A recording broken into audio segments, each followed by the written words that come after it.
সামাজিক যোগাযোগ মাধ্যম থেকে শুরু করে আন্তর্জাতিক যোগাযোগ মাধ্যম, গণমাধ্যম, সেটা হোক বিবিসি কিংবা আল জাজিরা বা আরও কোনো চ্যানেল, দেখেছেন কিভাবে আমাদের সন্তানদের উপর গুলি চলেছে। আল জাজিরার একটা ছবি, সেনাবাহিনীর সদস্যরা অটোমেটিক রাইফেল নিয়ে শুয়ে পড়লেন লাইন দিয়ে, তাদের 20 গজ দূরে নিরস্ত্র সাধারণ মানুষ, আমরা, আমার দেশের জনগণ, তাদের দিকে সেমি অটোমেটিক রাইফেল থেকে গুলি চলল। এর দৃশ্য দেখার পরে আসলে বাসায় বসে থাকার কারো কোনো সুযোগ নেই।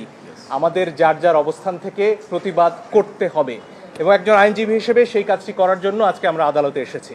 আমরা আদালতে বলেছি নিরস্ত্র প্রতিবাদকারীদের উপরে গুলি চলতে পারে না, যেটিকে ইংরেজিতে লাইভ রাউন্ড বলা হয়, সেটি করার কোনো সুযোগ নেই। আর অনেক ভিডিও আপনারা দেখেছেন, একটি কিশোর 4 তলা একটা নির্মাণাধীন ভবন থেকে সে ঝুলে রয়েছে, তার কিচ্ছু করার উপায় নেই, ওই অবস্থায় তার ওপর গুলি চলেছে অনেকবার। আপনারা দেখেছেন রিয়া গোপ তার বাবার কোলে গুলিবিদ্ধ হয়েছে, আরেক শিশু, সে তার চোখ দিয়ে গুলি ঢুকেছে, মাথার পেছন দিক দিয়ে বেরিয়ে গেছে। জিজ্ঞেস করুন সে কোথায় ছিল? তার বাসায়, ঘরের ভেতর, জানালা দিয়ে বাইরে তাকিয়েছিল, এই তার অপরাধ। এই জন্য আমরা স্পষ্টভাবে বলেছি যারা আন্দোলনকারী তাদের উপরে লাইভ রাউন্ড অর্থাৎ গুলি ছোড়া চলবে না। আপনারা প্রয়োজনে টিয়ার শেল ছুড়ুন, লাঠিচার্জ করুন, রাবার বুলেটও ছুড়ুন, তাতেও বহু মানুষ অন্ধ হয়েছে হয়তো, সে খবর আপনারা দেখেছেন, এত কাছ থেকে রাবার বুলেট ছোড়া হয়েছে। ফলে এই বিষয়গুলো সামনে আসতে হবে। আমার নিজের অভিজ্ঞতা আমি বলতে পারি, আমি ধানমন্ডিতে যখন হাঁটছিলাম আমার দিকে 2 রাউন্ড গুলি করা হয়েছে।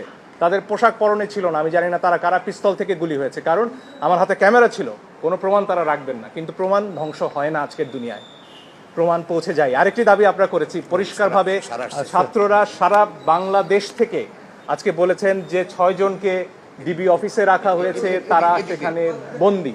তারা স্পষ্টতই ছাত্ররা বলেছেন কালকে ডিবি অফিস থেকে বা যেখান থেকেই হোক যে ভিডিও প্রকাশ করা হচ্ছে, সেই ভিডিওতে যে কথা বলা হয়েছে সেটি অস্ত্রের মুখে হয়েছে, ছাত্ররা সেটি বলেছেন। এবং এই ধরনের আন্দোলন প্রত্যাহারের দাবি ছাত্ররা মানেন না, তারা সেটি বলেছেন। আইনজীবী হিসেবে আমার কথা হচ্ছে, যখন গোয়েন্দা প্রধান বলেন যে নিরাপত্তার প্রয়োজনে তাদেরকে তিনি নিয়ে এসেছেন এবং সেখানে তাদের খাওয়া দাওয়া করার ছবিও প্রচার করা হয়, তখন আমার কথা হচ্ছে হাসপাতাল থেকে একজন মানুষকে, একজন নাগরিককে কিভাবে তুলে নেওয়া হয়, কোন আইনে? আদালতে আমরা এই প্রশ্ন করেছি। আপনারা নাইমের ক্ষতবিক্ষত শরীর দেখেছেন, তার গায়ে পিটিয়ে কি অবস্থা করা হয়েছে পত্রিকায় এসেছে। আমি জানি অনেক ইলেকট্রনিক গণমাধ্যম দেখাতে পারেননি সেটি, কিন্তু পত্রিকায় এসে ছবি আমরা দেখেছি। সেই নাহিদকে যখন নিয়ে যাওয়া হয় তখন এটা বিশ্বাস করার কোনো কারণ নেই যে তাকে সেখানে আপ্যায়ন করার জন্য নেওয়া হয়েছে।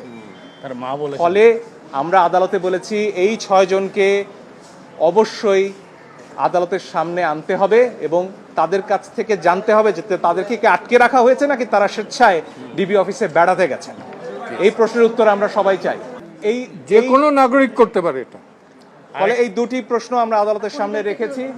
আদালত সরকার পক্ষকেও শুনেছেন, সেখানে অ্যাডিশনাল অ্যাটর্নি জেনারেল ছিলেন, এবং যদিও রুল ইস্যু হওয়ার আগে শোনা যায় কিনা সেটা নিয়ে হয়তো স্যার আপা বলবেন, কিন্তু আগামীকালকে এই বিষয়ে আদেশ দেবেন এবং কালকেও আসলে শুনানি করার এবং আমাদের তরফ থেকে প্রমাণ উপস্থাপনের সুযোগ আদালত দিচ্ছেন। ফলে এই দুটো দাবি নিয়ে আমরা গিয়েছি। এই 6 জনকে আদালতে উপস্থাপন করে তাদের কাছ থেকে জানতে হবে যে তারা স্বেচ্ছায় সেখানে আছেন কিনা, এবং নিরপরাধ নিরস্ত্র যারা বিক্ষোভকারী হন, আন্দোলনকারী হোক, তাদের উপরে লাইভ রাউন্ড গুলি ছোড়া যাবে না, অ্যাসল্ট রাইফেল দিয়ে ট্রিগার চেপে বসে থাকা যাবে না। এইটুকুই আমাদের দাবি।